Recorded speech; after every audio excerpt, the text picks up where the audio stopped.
பர்திமேயு சுவிசேஷ ஊழியங்கள் வழங்கும் நற்செய்தி நேரம். தேவ செய்தி பாஸ்டர் ஆர். அகஸ்டின். இந்த நாளில் உங்களோடு நான் பேசி வருகிறேன். கிருபை ஒரு மனிதனை எப்படி மாற்றுகிறது? பேதுருவை உங்களுடைய வேதத்தில் திருப்பிக் கொள்ளுங்க. ஆண்டவர் 12 சீஷர்களில் தெரிந்து கொண்டார். ஏன்னா ராத்திரி முழுக்க ஜெபம் பண்ணி 12 சீஷர்களை தெரிந்து கொண்டார். அதில் முதலாவது யாரை சொன்னார்? பேதுரு. இந்த பேதுரு யாரு? என்ன தகுதி இருந்துச்சு? என்ன எஜுகேஷன் இருந்துச்சு? முதல்ல இயேசுகிட்ட கூட்டிகிட்டு வந்தது யார் தான் கூட்டிகிட்டு வந்தா? அந்திரேயா தான் கூட்டிட்டு வந்தான். அவர் உடனே சொன்னார், யோனாவின் குமாரனான சீமோனே, நீ யாரா இருக்கிற? பேதுருவா இருக்கிறாய். உன்னை என்ன செய்ய போறேன்? கேபாவாய் மாற்ற போறேன் பாரு. அவன் சொன்னவனை ஓடிய விட தீர்க்க தரிசனம். ஆண்டவர் திரும்ப அவனை தேடி அவன் தொழில் செய்கிற இடத்துக்கே போனார். அவன் எங்கே தொழில் செஞ்சுக்கிட்டு இருந்தான்? கடற்கரையில். உங்கள் வேதத்தை எங்கே இருந்தாலும் சரி திருப்பிக் கொள்ளுங்க. லூக்கா எழுதின சுவிசேஷம் 5வது அதிகாரம் முதல் வசனத்திலிருந்து எல்லாரும் எடுத்துக்கிறீங்களா? தயவு செய்து மறக்காமல் எடுத்துக்கணும். மறக்கவே கூடாது. எல்லாருக்கும் தெரியும். மீனுக்கார பேதுரு நானுங்க, ஏசப்பாவின் முதல் சீசங்கள். மீனுக்கார பேதுரு நானுங்க, ஏசப்பாவின் முதல் சீசங்கள். பால மீன் நானுங்க, அஞ்சர மீன் நானுங்க, பால மீன் நானுங்க, அஞ்சர மீன் நானுங்க, ஏசுராஜா மத்தி மீன் நானுங்க, சுத்திலி மீன் நானுங்க, ஏசுராஜா விரும்பு சுத்த மீன் நானுங்க. மீனுக்கார பேதுரு நானுங்க, ஏசப்பாவின் முதல் சீசங்கள். பேதுரு நானுங்க, ஏசப்பாவின் முதல் சீசங்கள்.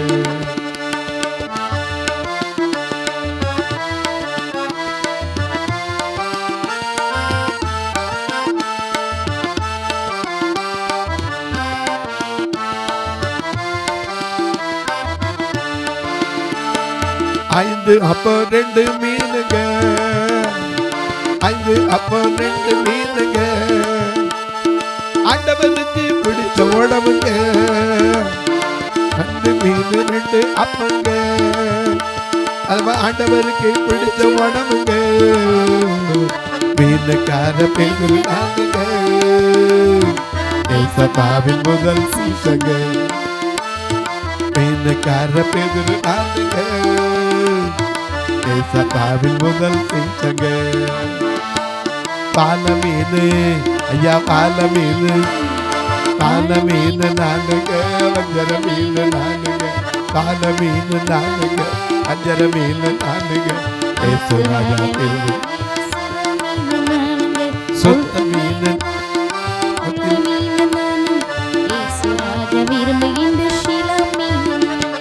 மீனுக்காக பேதுரு நானுங்க, ஏசப்பாவின் முதல் சீசன்.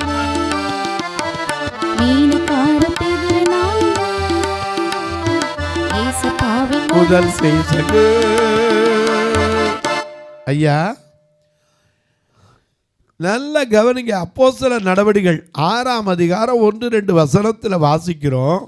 சீஷர்கள் அங்கதான் முதல் அந்த சீஷர்கள் பதமே ஆரம்பிக்குது. அப்போஸ்தலர் நடவடிக்கைகள் 6ஆம் அதிகாரம் முதல் வசனத்தை பாருங்க. அந்நாட்களிலே சீஷர்கள் பெருகின போது கிரேக்கரானவர்கள், அது மட்டுமல்ல பெருகினாங்க. அடுத்து 2ஆம் வசனத்தை பாருங்க. அப்பொழுது 12 சீஷர் கூட்டத்தை வரவழைத்தார். 12 சீஷர் கூட்டத்தை வரவழைச்சாங்க. ஏன்னா அந்த 12 பேர் யாரு? நாம பாடுறோம். பேதுரு, அந்திரேயா, யாக்கோபு, யோவா, பிலிப்பு, தோமா, மத்தேயு, நாத்தான், ததேயு, யாக்கோபு, சீமோன், யூதாஸ், பன்னிருவரே. பேதுரு, அந்திரேயா, யாக்கோபு, யோவான், பிலிப்பு, தோமா, மத்தேயு, நாத்தான்வேல், ததேயு, யாக்கோபு, சீமோன், யூதான், பன்னிருவரே. ஐயா, பேதுரு, அந்திரேயா முதல்ல யார் பேர் தான்? இந்த பேதுரு. ஆனா பேதுரு அவர்கிட்ட வந்தோடனே நான் உன்னைய ஐயா பாறையாக போறேனோட தீர்க்க தருதுன்னு சொல்லி ஓடிய போயிட்டான். இயேசு விடலை. தேடி வந்த தெய்வம் நம்மை தேடி இந்த பூமிக்கு வந்தாரே. ஒரு நாள் பேதுருவை தேடி போறார். லூக்கா எழுதின சுவிசேஷம் 6ஆம் அதிகாரம் முதல் வசனம், 5ஆம் அதிகாரம் முதல் வசனத்தை பாருங்க. லூக்கா 5ஆம் அதிகாரம் முதல் வசனத்தை பாருங்க. பின்பு அவர் கெனசரேத்து கடல் அருகே நின்றபோது திரளான ஜனங்கள் தேவ வசனத்தை கேட்கும்படி அவரிடத்தில் நெருங்கினார்கள். ஏன்னா கடலுக்கு கரை வைத்தவர் அவர்தான். எரேமியா சொல்லும்போது சொல்றானே, அலைகள் மோதி அடிக்கும், அது இறையும், ஆனா கடக்க கூடாதபடிக்கு கடற்கரை மணலையே அதற்கு நித்திய பிரமாணமாக வைத்தாரே. யோபு 38:11 இம்மட்டுவா விஞ்சினி வராதே, உன் அலைகளின் பெருமை இங்கே அடங்க கிடவதென்று நான் சொன்னபோது நீ இங்கே இருந்தான்னு கேட்டாரே. ஆண்டவர் அவன்கிட்ட பேசுகிற வார்த்தை அது. இந்த கடலுக்கு கரை வைத்த தேவன் ஐயா. நாம் கூட படிக்கும்போது சொல்லி கொடுத்துருப்பாங்க, கடல் பெரிது நன்னீரும் ஆகாது, அதன் அருகே சிற்றூரல் உன்னீரும் ஆகிவிடும்னா. கடல் பெருசானா குடிக்க முடியுமா? பக்கத்தில் ஊற்று தோண்டி பாருங்க, நல்ல தண்ணி கிடைக்கும். இந்த கடல் அருகே அவரும் வந்து நிற்கிறார். வாசிங்க 5ஆம் அதிகாரம் முதல் வசனத்தை பாருங்க. பின்பு அவர் இயேசு என்ன செய்தார்? கனசரேத்து கடல் அருகே நின்றபோது திரளான ஜனங்கள் தேவ வசனத்தை கேட்கும்படி.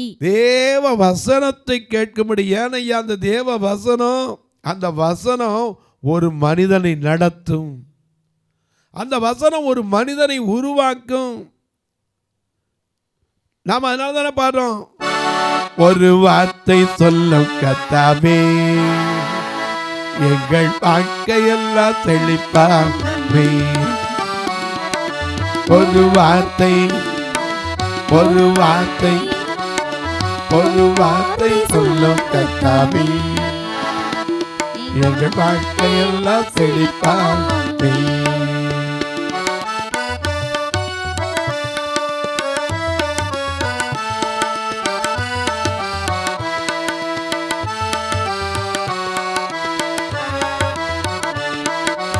ஒரு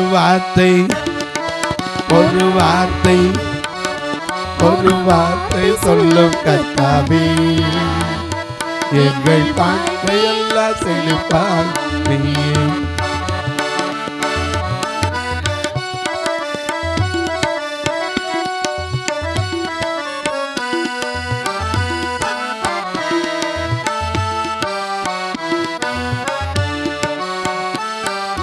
தீராது உள்ளில் தீராத வியாதி எந்த மாறாமல் மாறி போகும். தீராத வியாதி எந்த மாறாமல் மாறி போகும். கண்ணீர் மாறிடும், துக்கம் மாறிடும், கண்ணீர் மாறிடும், துக்கம் மாறிடும். ஒரு வார்த்தை சொன்னால் போதுமே, ஒரு வார்த்தை சொன்னால் போதுமே. ஒரு வார்த்தை சொல்லும் கர்த்தாவே எங்கள் வாழ்க்கையெல்லாம் செழிப்பாமே.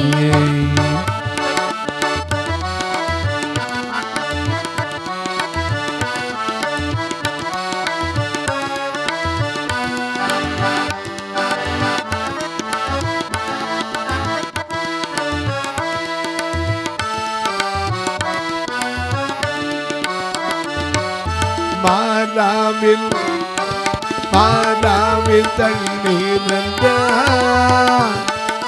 மதுரமாக மாறி போகும். மாதாவில் தண்ணீர் மதுரமாக மாறி போகும். கண்ணீர் மாறிடும், துக்கம் மாறிடும், உங்க கண்ணீர் மாறிடும். சொல்லுங்க, துக்கம் மாறிடும். ஒரு வார்த்தை சொன்னா போதுமே, ஒரு வார்த்தை சொன்னா போதுமே, ஒரு வார்த்தை, ஒரு வார்த்தை, ஒரு வார்த்தை சொல்லும் கர்த்தாவே, எங்கள் வாழ்க்கையெல்லாம் செழிப்பாகும். அவருடைய வார்த்தைக்கு வல்லமை உண்டு. அதனால்தான் ஒரு வார்த்தை சொன்னால் போதும் ஒரு மனுஷன் சொன்னான். அது என்ன சொல்ல, நீர் என் வீட்டுக்கு வருவதற்கு நான் பாத்திரன் அல்ல, நான் உம்மிடத்தில் வருவதற்கு என்னை தகுதியா எண்ணவே இல்லை. ஆனா ஒரு வார்த்தை சொல்லுங்க. ஏன்னா அவருடைய வார்த்தை எப்படிப்பட்டதான், தேனிலோ இனிமையே இயேசுவின் நாமமே, தேனிலோ இனிமையே இயேசுவின் நாமமே, தெளித்தேனிலும் மதுரமே, தெளித்தேனிலும் மதுரமே, இதற்கிணை இல்லை உலகிலே, தேனிலும் இனிமையே இயேசுவின் நாமமே. ஒரு வார்த்தை ஒரு மனிதனுடைய வாழ்க்கை அப்படியே மாற்றும். அவருடைய வார்த்தையை கேட்குற கூடி வந்தாங்கங்கிறாங்களே, என்ன காரணம்? ஒரு மனுஷனை பார்த்து சொன்னார். என்ன சொன்னார்? உன் படுக்கையை எடுத்துக்கொண்டு நட. அவ்வளோதான். 38 வருஷம் படுத்து கிடந்தவனுடைய வேதனை ஒரே நிமிஷத்தில் என்ன போச்சு? மாறி போச்சு. ஒரே நிமிஷத்தில் மாறி போச்சு. ஏன்னா படுத்திருந்தானே 38 வருஷம். யாராவது அவனை போய் எந்திரிக்கிறியா எந்திரிக்கிறியா எந்திரிக்கிறியா, யோவான் 5ஆம் அதிகாரத்தில் பார்க்கிறோம். யாரும் அவனுக்கு உதவி செய்யக்கூட ஆள் இல்லை. 38 வருஷம் கலக்கப்படும் போது பார்த்துருப்பான். அந்த குளத்தில் போய் உருண்டு உருண்டு விழுகக்கூட முடியாத நிலைமைக்கு படுத்த படுக்கையில் பெட்சோர் வந்திருக்கும். அப்படிப்பட்ட ஒரு மனுஷனுக்கு ஒரே வார்த்தை தான் சொன்னார், உன் படுக்கையை எடுத்துக்கிட்டு என்ன செய்ய, உன் வீட்டுக்கு போ. அவ்வளோதான். அத்தனை வருஷம் பட்ட வேதனை ஒரே நிமிஷத்தில் போயிடுச்சு. அதான் அவருடைய வார்த்தை. அதனால தான் அவரை தேடி எங்கே போனாலும் ஒரு கூட்டம் ஓடுது. இன்னைக்கும் ஆண்டவர்கிட்ட ஏன் ஓடியாராங்க? அவர் யாரு? சுகத்தரும் தெய்வம் யெகோவா ராபா, சுகத்தரும் தெய்வம் யெகோவா ராபா, பூரண சுகம் தருவா, பூரண சுகம் தருவா. எதை நினைத்தோனி கலங்காதே மகளே, யெகோவாவே உன்னை நடத்தி செல்வார், யெகோவா தேவன் உன்னை நடத்தி செல்வார்.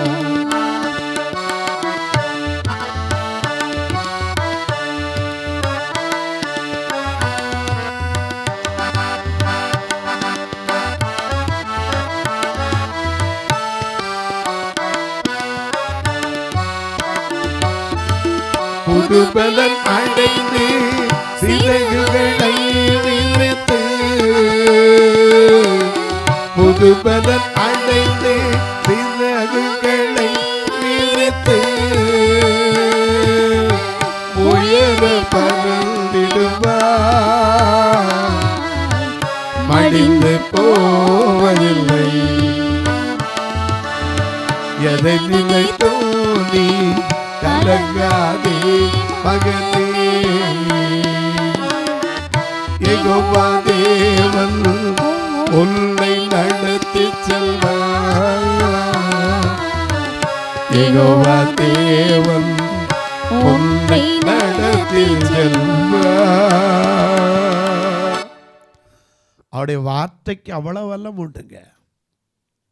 போகலாம், உன் விசுவாசம் உன்னை ரட்சித்தது. ஒரு மனுஷனுக்கு சொன்னார். யாருக்கு? மார்க்கு 10:52 பாருங்க. ஒரு மனுஷனுக்கு சொல்றாரு பாருங்க, போகலாம், உன் விசுவாசம். இயேசு அவனை நோக்கி நீ போகலாம், உன் விசுவாசம் உன்னை ரட்சித்தது என்றார். உடனே அவன் பார்வையடைந்து, பிறவியிலிருந்தே கண்ணு தெரியாம இருந்த ஒரு மனுஷன் ஒரு வார்த்தை சொன்னவுடன் உடனே பார்வை அடைந்து வழியிலே இயேசுவுக்கு பின் சென்றான். ஒரு வார்த்தை தான், வேற ஒண்ணுமே சொல்லல. எத்தனை வருஷம் நீ இப்படி இருக்க? எத்தனை வருஷம் உனக்கு பிறவியிலிருந்து போச்சா, இடையில போச்சா, விபத்தில் போச்சா? எந்த விசாரணையும் கிடையாது. ஏன்னா அவன் கிருபை செய்ய வந்தவரை நோக்கி கூப்பிட ஆரம்பிச்சிட்டான். உங்க கிருபை எனக்கு தேவை ஆண்டவரே, இறக்கம் தேவை ஆண்டவரே.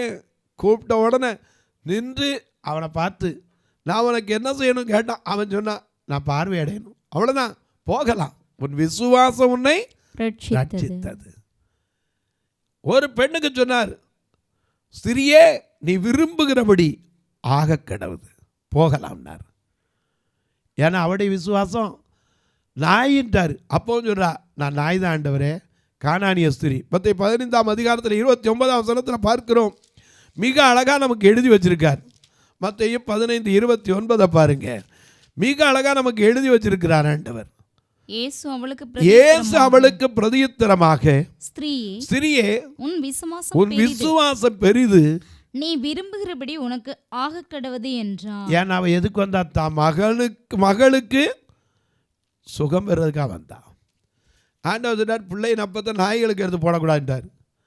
அவர் சொன்னார், நாய் தான் ஆண்டவரே, ஆனால் மேஜிலிருந்து விழுகிறத கொஞ்சம் சிந்துறதுல எனக்கு கொஞ்சம் அந்த கிருபை கிடைக்காமலாம் போயிடும்னா. அவர் பார்த்தாரு, சிறியே உன் விசுவாசம் பெரிது, நீ என்ன செய்யலாம்? போகலாம்.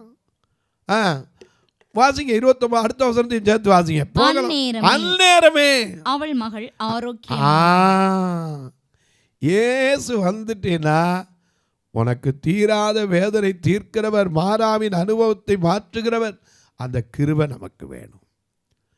ஆண்டவரிடத்தில் கேட்கணும். ஏன்னா நாம் இன்னைக்கு கேள்விப்படுறோம். என்ன கேள்விப்படுறோம்?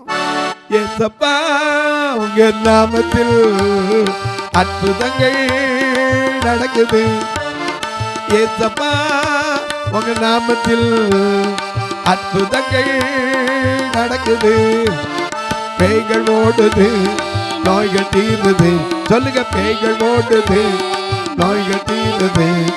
பாவமெல்லாம் பறந்தோடுது. பேய்கள் ஓடுது, நோய்கள் தீருது. பாவமெல்லாம் பறந்தோடுது. உங்க வல்லமைகள் ஒழிந்து போவதில்லை. உங்கள் உயிர்த்தெழுதல் மகிமை மாறவில்லை. உங்கள் வல்லமைகள் ஒழிந்து போவதில்லை. உயிர்த்தெழுதல் மகிமை மாறவில்லை. இயேசுப்பா உங்க நாமத்தில் அற்புதங்கள் நடக்குது. சொல்லுங்க, இயேசுப்பா உங்க நாமத்தில் அற்புதங்கள் நடக்குது. பேய்கள் ஓடுது, நோய்கள் தீருது. பேய்கள் ஓடுது, நோய்கள் தீருது. பாவமெல்லாம் பறந்தோடுது. நம்ம பாவமெல்லாம் பறந்தோடு. உங்க வல்லமைகள் ஒழிந்து போவதில்லை. உங்க உயிர்த்தெழுதல் மகிமை மாறவில்லை. உங்க வல்லமைகள் ஒழிந்து போவதில்லை. உங்க உயிர்த்தெழுதல் மகிமை மாறவில்லை. ஐயா, அன்றைக்கு இன்றைக்கு வல்லமை உண்டு. ஆனால் நம்ம விசுவாசிக்கணும். அந்த கிருபையை விருதாவா பெற்று ஏதோ ஞானஸ்நானம் வாங்கினேன், சபைக்கு போகிறேன், இப்படி உட்கார்ந்துடாதீங்க. விருதாவா அந்த கிருபை பெற்றக்கூடாது. அதுதான் விருதாவாய் பெறாதபடிக்கு நான் உங்களுக்கு என்ன செய்கிறேன்? புத்தி சொல்லுகிறேன்னு பவுல் சொன்னார். ஏன் தெரியுமா? அவனுக்கு பலவீனம் இருந்துச்சு. அதில் ஆண்டவர் கிருபையை தான் கொடுத்தார். 2 கொரிந்தியர் 12 பார்க்கிறோம். 7 வசனத்திலிருந்து பவுலே சொன்னார், எனக்கு வெளிப்படுத்தப்பட்ட அன்றியும் எனக்கு வெளிப்படுத்தப்பட்டவைகளுக்குரிய மேன்மையின் நிமித்தம் நான் என்னை உயர்த்தாதபடிக்கு என் மாம்சத்திலே எனக்கு ஒரு முள் கொடுக்கப்பட்டிருக்கிறது. என்னை நான் உயர்த்தாதபடிக்கு என்னை நானே அடிக்கடி, எனக்கு எவ்வளவு பெரிய கிருபை தெரியுமா, நான் பெரிய ஆள் தெரியுமா, என்னை உயர்த்தாதபடிக்கு என்னை கொட்டும் சாத்தானின் தூதுவனாய் இருக்கிறது.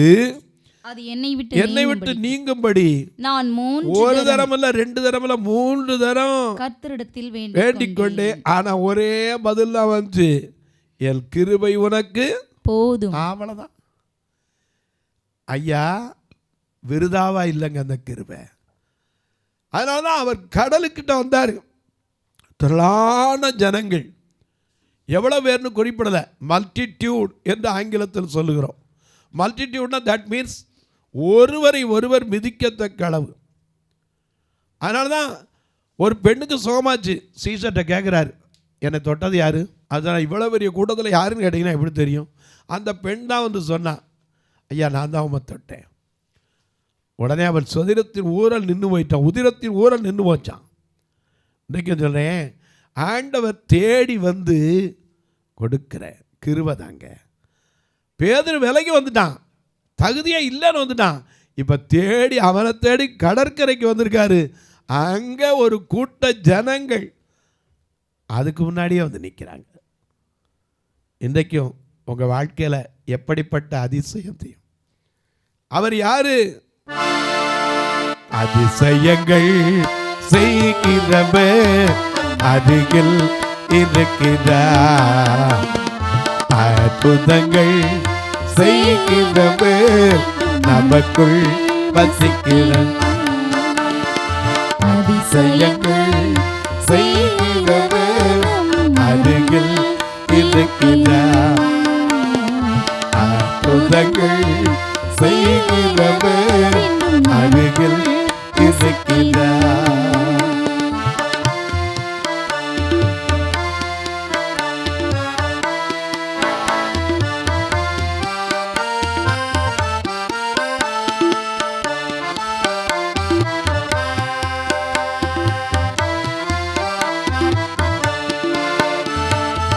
குருடனில் கண்களை திறந்திட்டார் அதிசயம்.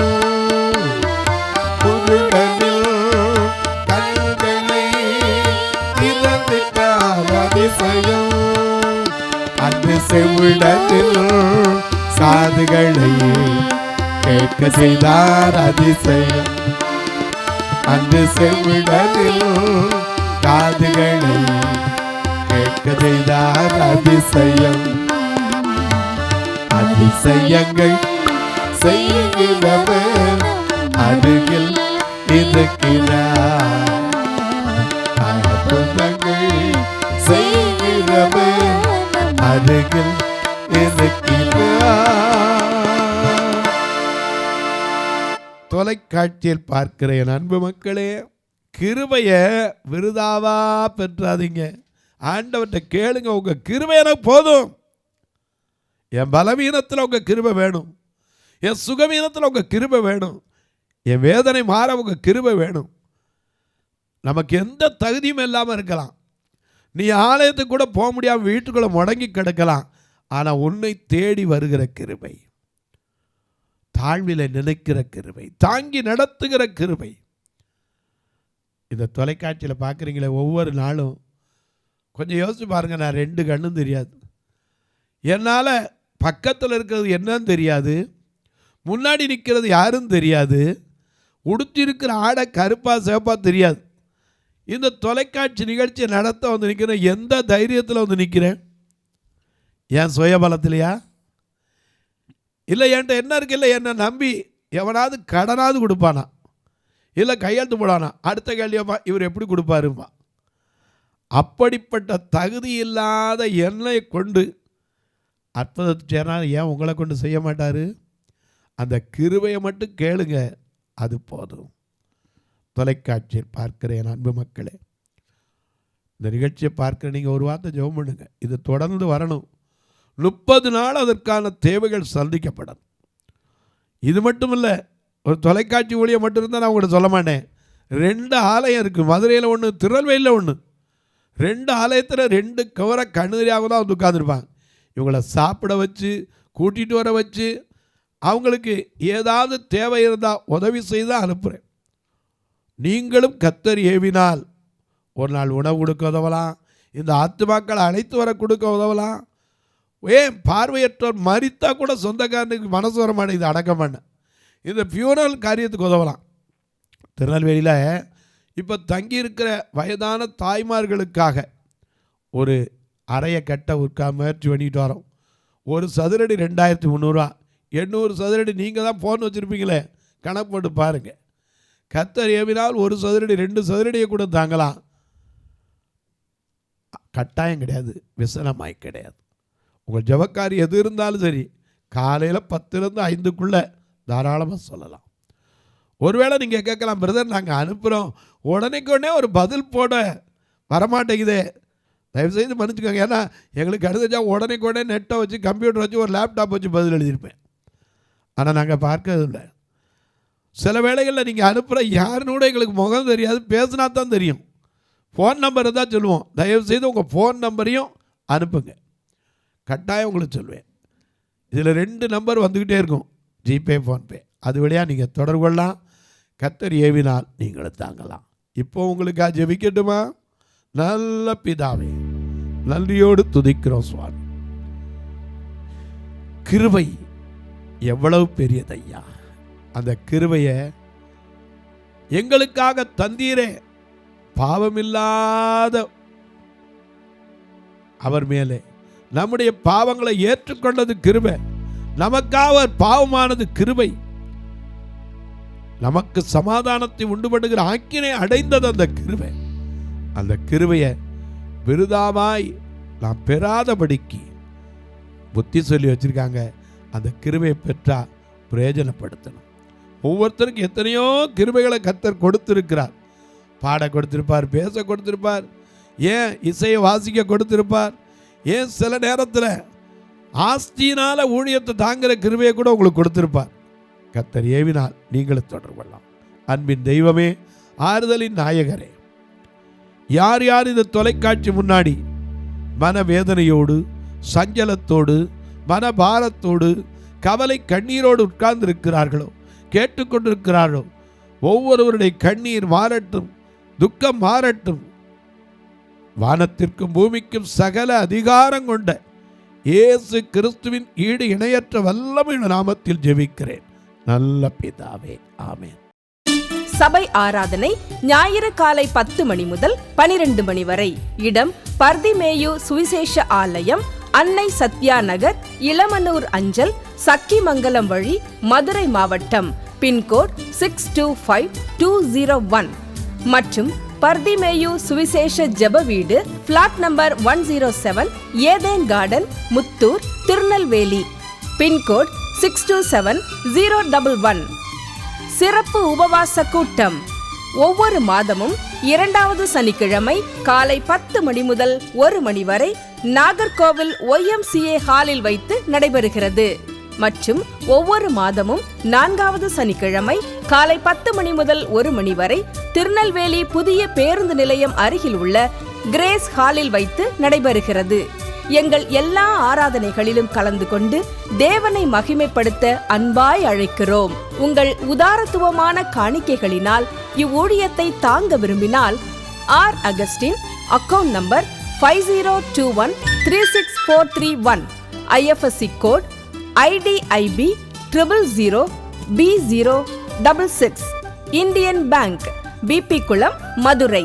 ஜிபே நம்பர் 9842181917, BGM மினிஸ்ட்ரீஸ் மற்றும் 9442559772, பிளைண்ட் மினிஸ்ட்ரீஸ் அகஸ்டின். உங்கள் தொடர்புக்கு பாஸ்டர் ஆர் அகஸ்டின், பர்திமேயு சுவிசேஷ ஊழியங்கள், நாகமலை, புதுக்கோட்டை, மதுரை 625019. தொலைபேசி எண்கள் 9842181917 மற்றும் 9442559772. கர்த்தர் தாமே உங்களை ஆசீர்வதிப்பாராக.